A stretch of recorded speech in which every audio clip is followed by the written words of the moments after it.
Okay, this is one of my greatest inventions.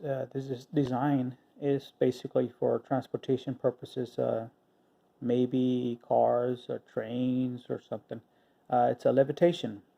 Requires no uh, metal contact, no bearings, no nothing.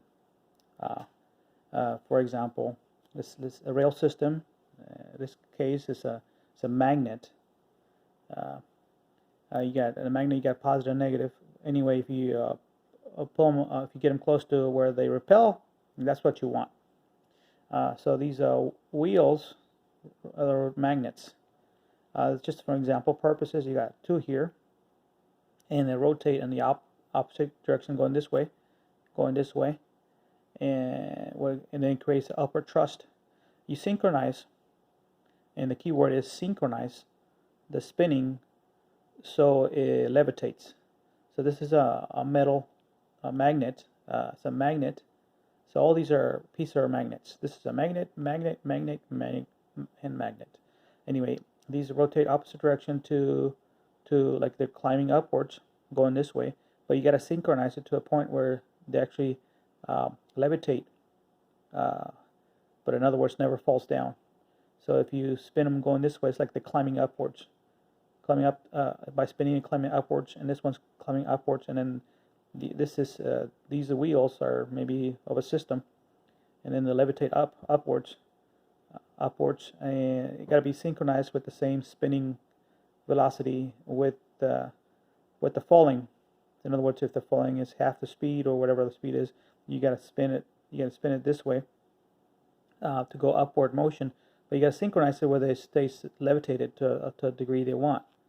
So that levitation will go upwards by spinning these magnetic wheels, and at the same time, these magnetic wheels. Let's say it's a magnet, and this is a magnet, but they have to have opposing where they actually repel. So in other words, let's say this magnet is repelling this one,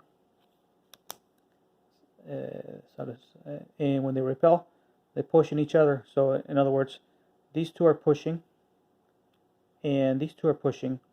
So this is one system. Okay, so let's say a train or car, and these are pushing this way, repelling. So in other words, they don't touch with the magnets. This magnet's not going to touch with this magnet. This magnet's not going to touch this magnet. This magnet and this magnet, it's into one system, either a cab or something. But they're not touching because they're repelling. Repel with this one and this one. Repel with this one and this one. So they're not touching because of the repel energy. So it puts it right in the middle. These are right in the middle, and that there's no friction because they're not touching.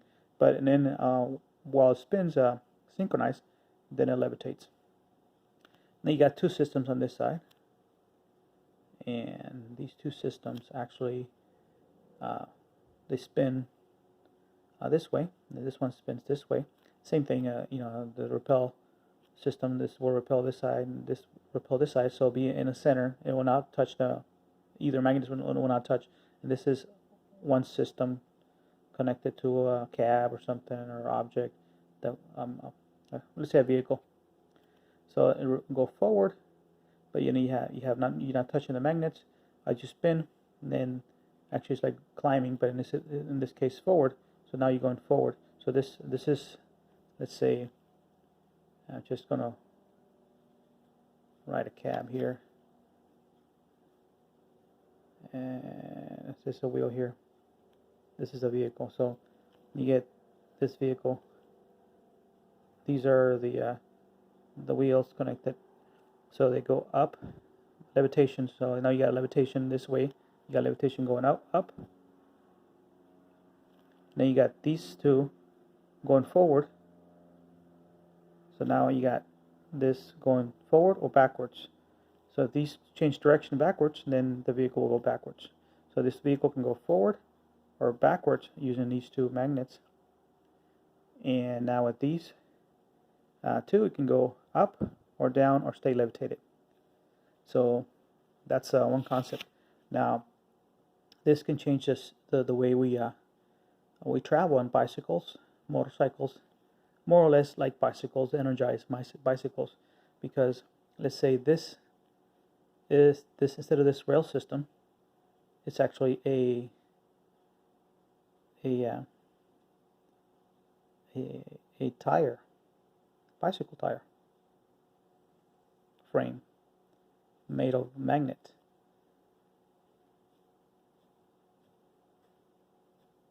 Anyway, so this metal magnet rail system is basically the track of the bicycle. Now you don't need no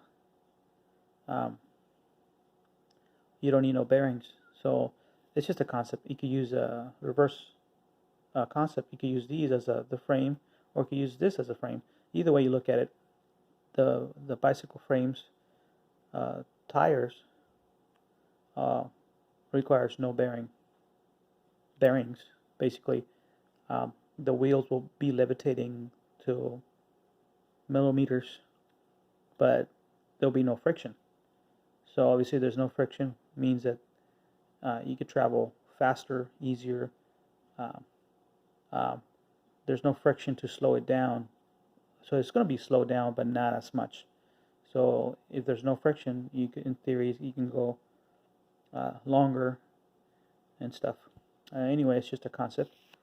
This is a levitation concept for vehicles, trains, and all kinds of transportation, including bicycles, motorcycles. This is in its infancy. This is my invention, and I'll use DRG. So I can't tell you what that means, but I'm sure you guys know this is one of my inventions, and it could change the whole world as far as transportation.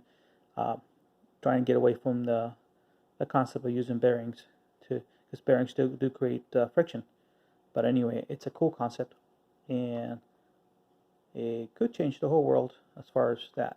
But either way, if you decide to use this concept, well, in the future technologies, if they actually decide, talking 10, 20 years, who knows not what, then you still need a power source. But you could use electrified magnets, or you can have magnets that have their own, or if they're already magnetized. So the concept's there. But anyway, it's a cool concept. Engines without actual connections, physical. You guys have a good one.